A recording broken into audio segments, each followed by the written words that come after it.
आज हम लोग पढ़ेंगे मेटल्स एंड नॉन मेटल्स का पार्ट 3।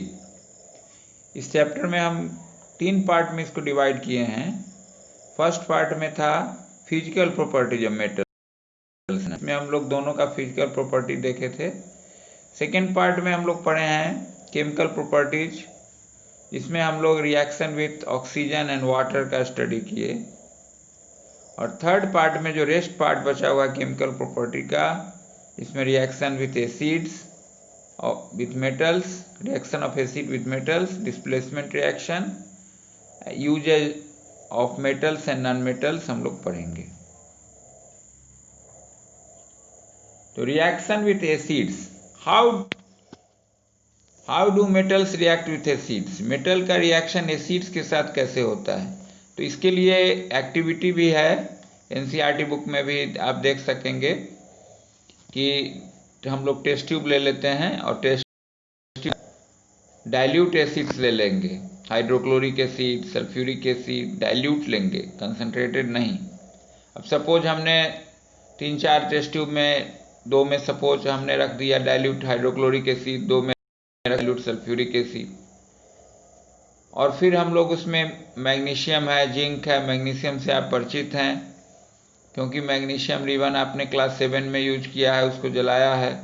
उसका मैग्नीशियम रिबन का आप छोटा छोटा टुकड़ा बना लेंगे। जिंक का ग्रेन्यूल्स ले लेंगे।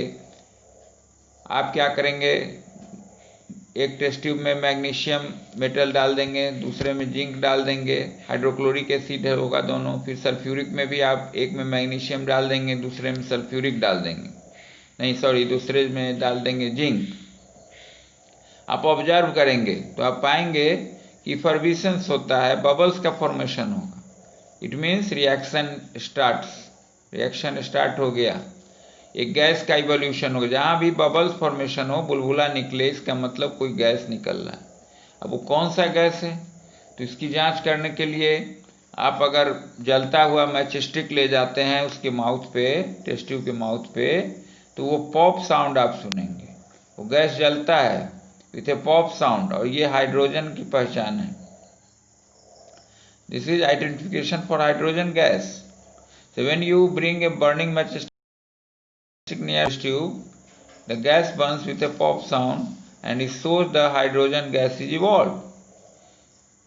और उसमें क्या बनेगा, तो हाइड्रोक्लोरिक एसिड में जो मैग्नीशियम हमने डाला था तो वहाँ पे बनेगा मैग्नीशियम क्लोराइड। अगर सल्फ्यूरिक एसिड में मैग्नीशियम डाला था तो बनेगा मैग्नीशियम सल्फेट, और गैस दोनों में हाइड्रोजन निकलेगा।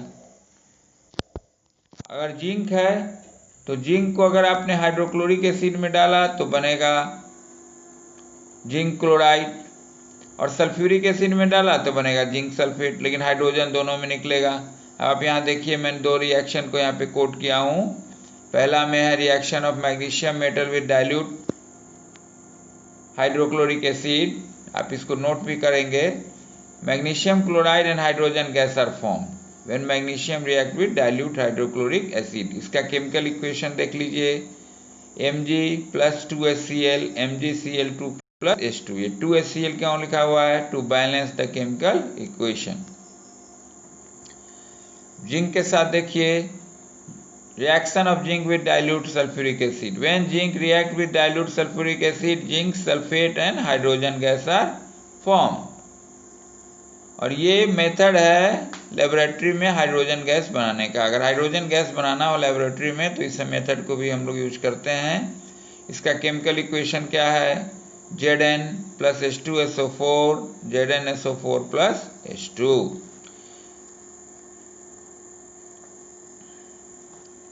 अब है कि हम लोग नाइट्रिक एसिड क्यों नहीं यूज किए। सल्फ्यूरिक का देखे डाइल्यूट, हाइड्रोक्लोरिक का देखे, तो अगर नाइट्रिक एसिड हम यूज करेंगे तो वहाँ पे हाइड्रोजन गैस का इवोल्यूशन नहीं होगा। Hydrogen gas is not evolve when metal is treated with nitric acid. क्यों नहीं होगा, तो नाइट्रिक एसिड क्या है कि स्ट्रॉन्ग ऑक्सीडाइजिंग एजेंट है, और वो क्या करता है, जो हाइड्रोजन गैस है उसको वाटर में बदल देता है और अपने रिड्यूस हो जाता है ऑक्साइड ऑफ नाइट्रोजन, जैसे कि नाइट्रस ऑक्साइड हो, नाइट्रिक ऑक्साइड हो, या नाइट्रोजन डाइऑक्साइड हो। तो हाइड्रोजन गैस को वो ऑक्सीडाइज कर देता है, वाटर में बदल देता है, और खुद ब खुद रिड्यूस हो जाता है। तो इस तरह से अगर हम नाइट्रिक एसिड के साथ जिंक को या मैग्नीशियम को लें तो हाइड्रोजन गैस नहीं बनता है। इसके अलावा एक्चुअली ऐसा नहीं है कि सारे के सारे मेटल्स हैं वो सब डाइल्यूट एसिड से रिएक्ट कर जाते हैं। Copper, gold, silver are known as noble metal. Copper भी डाइल्यूट एसिड से रिएक्ट नहीं करता है, सिल्वर नहीं करेगा, गोल्ड नहीं करेगा। इन लोगों को नोबल मेटल कहा गया है because they do not react with air, water and dilute acids. The order of reactivity of metal toward dilute hydrochloric acid और sulphuric acid is in the order. यहाँ पे आप देखिए एक ऑर्डर दिया हुआ है कि डाइल्यूट हाइड्रोक्लोरिक और सल्फ्यूरिक एसिड से कौन ज़्यादा रिएक्ट करता है और फिर उससे कम कौन करता है। तो सबसे लेफ्ट में जो है वो सबसे स्ट्रॉन्ग रिएक्शन का है पोटेशियम, फिर उसके बाद आएगा सोडियम, फिर कैल्शियम, फिर मैग्नीशियम, फिर एल्यूमिनियम, फिर जिंक, फिर आयरन, फिर कॉपर, फिर मरकरी और फिर सिल्वर। तो इस तरह से भी हम लोग यहाँ पे देख सकते हैं कि जो जैसे जैसे हम राइट की तरफ जा रहे हैं वो रिएक्टिविटी कम होती जा रही है डाइल्यूट एसिड के साथ।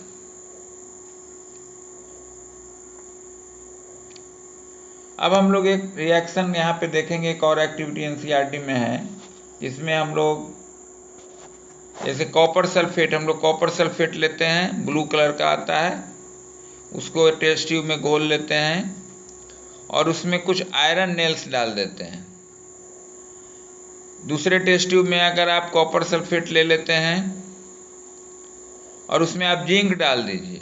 तीसरे टेस्ट ट्यूब में भी आप कॉपर सल्फेट ले लीजिए, सॉल्यूशन बना लीजिए, आप बीकर में बना लीजिए और फिर आप 3 टेस्ट ट्यूब में डाल दीजिए अलग अलग।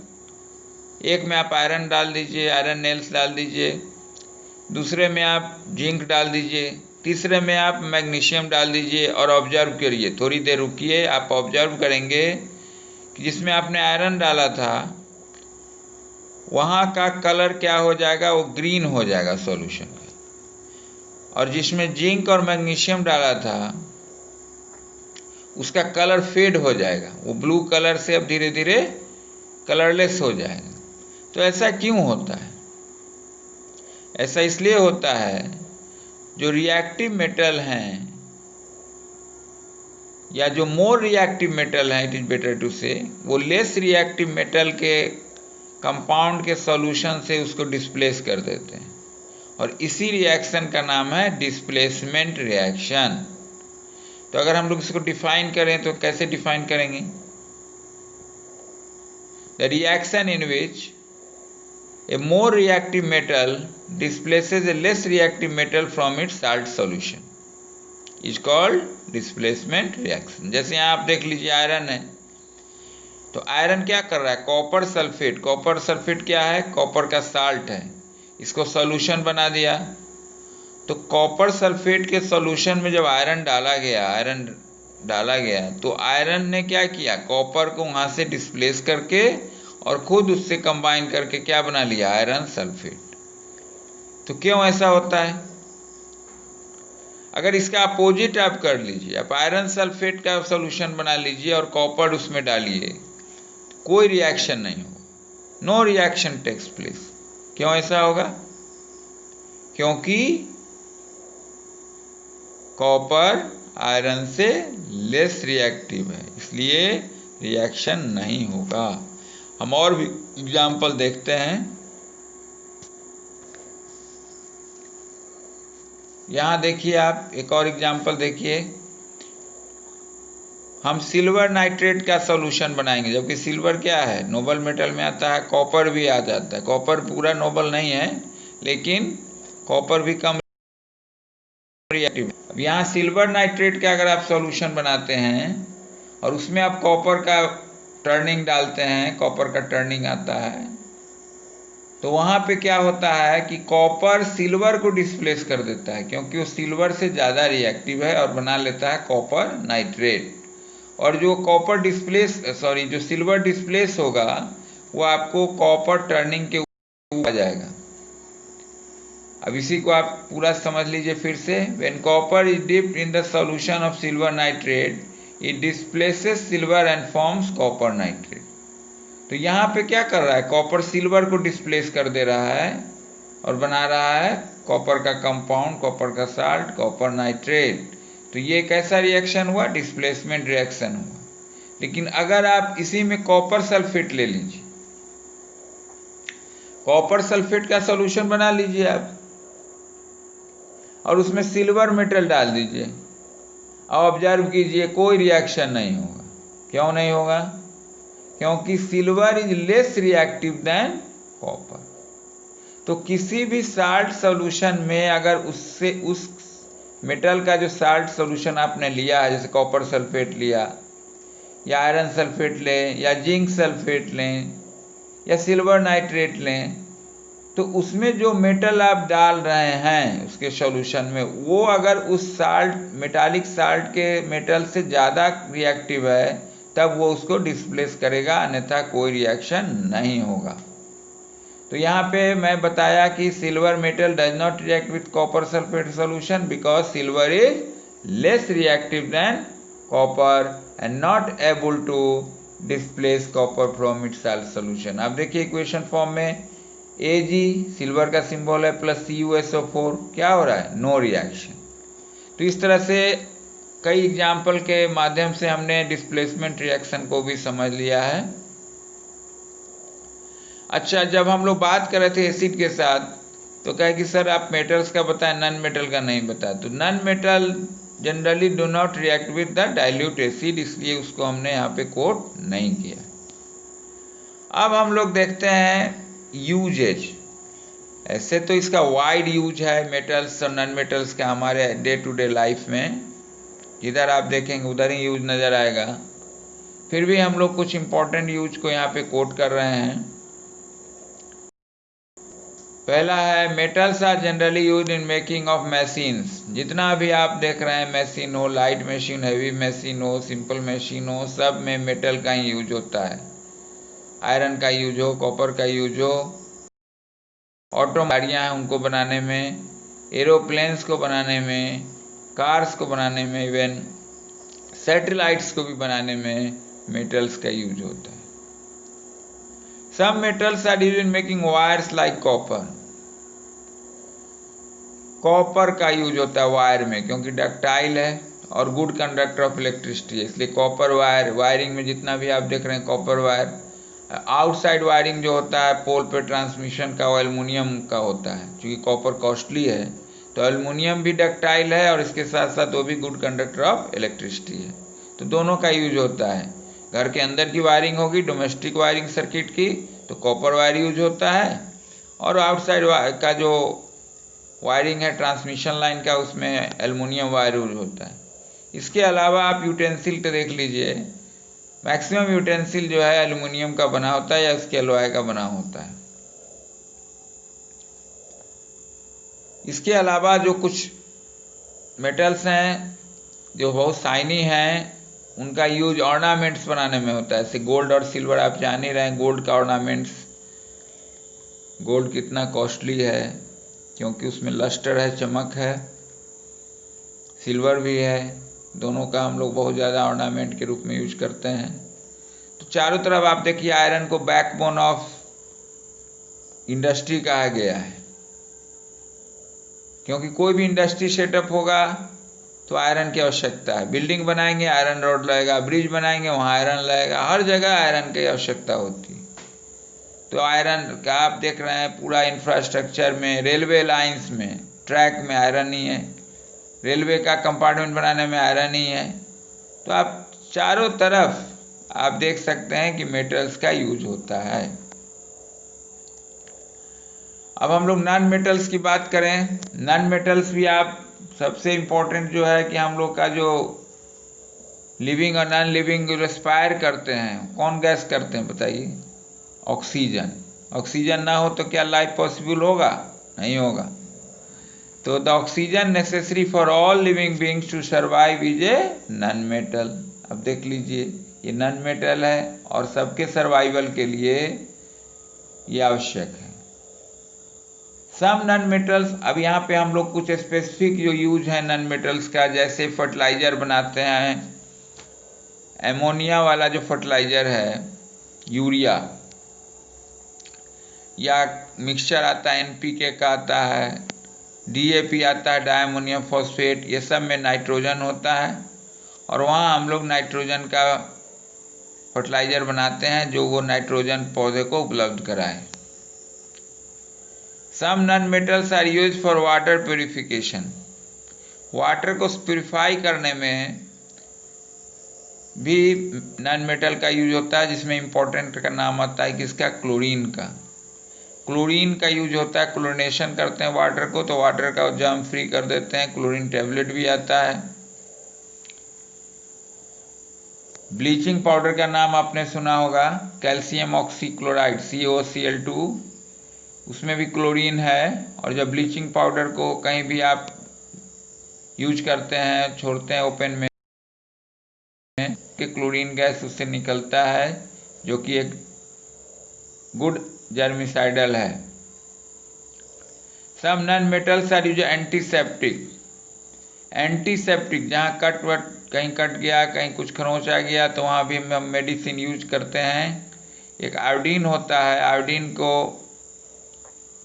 ऑर्गेनिक सॉल्वेंट में घोल के बनाया जाता है एक मेडिसिन जिसका नाम है टिंचर ऑफ आयोडीन, और वो एंटीसेप्टिक के रूप में यूज होता है। तो यहाँ भी नॉन मेटल का आप देख लिए। क्रैकर्स, पटाखा आप लोग छोड़ते हैं फेस्टिवल्स वगैरह में, हालांकि आजकल पॉल्यूशन के लिहाज से ये नहीं यूज करना चाहिए स्टूडेंट्स, इसमें भी नॉन मेटल सल्फर का यूज होता है। तो इस तरह से आप देख रहे हैं कि चारों तरफ नॉन मेटल्स का यूज हो रहा है। ब्रीदिंग में जो हम लोग यूज करते हैं रेस्पिरेशन के लिए प्राणवायु के रूप में ऑक्सीजन का, प्लांट्स कि फर्टिलिटी को, सॉइल की फर्टिलिटी को मेंटेन कराने के लिए हम लोग फर्टिलाइज़र यूज करते हैं, जिसमें नाइट्रोजनस फर्टिलाइज़र बनाने में नाइट्रोजन का यूज होता है। क्लोरीन का वाटर प्यूरिफिकेशन में होता है, एंटीसेप्टिक बनाने में यूज होता है आयोडीन का, क्रैकर्स बनाने में सल्फर का यूज होता है। इसके अलावा बहुत सारे आप खुद इधर उधर सोचेंगे, देखेंगे तो आप पाएंगे कि बहुत सारे नॉन मेटल्स जो हैं उनका यूज होता है। आप देख लीजिए कार्बन, कार्बन क्या है, नॉन मेटल है। अब कार्बन कई फॉर्म में आता है, कोल के रूप में आता है, पूरा वो कोल इंडस्ट्री का जितना भी थर्मल पावर प्लांट वहाँ यूज होता है। चारकोल है, वो भी कार्बन का ही है, उसका भी यूज होता है, मेटालर्जिकल ऑपरेशन में यूज होता है चारकोल का, जलाने में भी हम लोग कर सकते हैं। डायमंड है, ग्रेफाइट है, भी एलोट्रॉप ऑफ कार्बन है। डायमंड हार्डेस्ट मटेरियल है और बहुत ही कॉस्टली है, ऑर्नामेंट्स में भी हम लोग यूज करते हैं। ग्रेफाइट है, गुड कंडक्टर ऑफ इलेक्ट्रिसिटी है, ड्राई सेल बनाने में इसका यूज करते हैं, पेंसिल में भी इसका यूज होता है। तो वाइड यूज है मेटल्स एंड नॉन मेटल्स का। कितना हम लोग यहाँ पे डिस्कस करें, कई हमने डिस्कस किया, फिर आप बुक्स पढ़ेंगे, डिफरेंट बुक्स पढ़ेंगे और उससे भी आप जानकारी लेंगे। तो ये पूरा का पूरा चैप्टर हमने 3 पार्ट में आपका कर दिया है समाप्त, कहीं कुछ बचा नहीं है। आप इसको NCERT टेक्स्ट बुक पढ़ें और मेरा ये जो भी स्लाइड है PDF फॉर्म में अवेलेबल है, इस पर आप इसको नोट करें और फिर आप इसकी तैयारी करें। नेक्स्ट डे मैं इसमें जो इम्पोर्टेंट बहुत सारे क्वेश्चन आप बुक से जो आप खुद बना लेंगे, कुछ मैंने दिया भी था, और फिर some questions of selected question of exemplar, NCERT exemplar, NCERT text book exercise हम डिस्कस करेंगे नेक्स्ट डे। Thank you.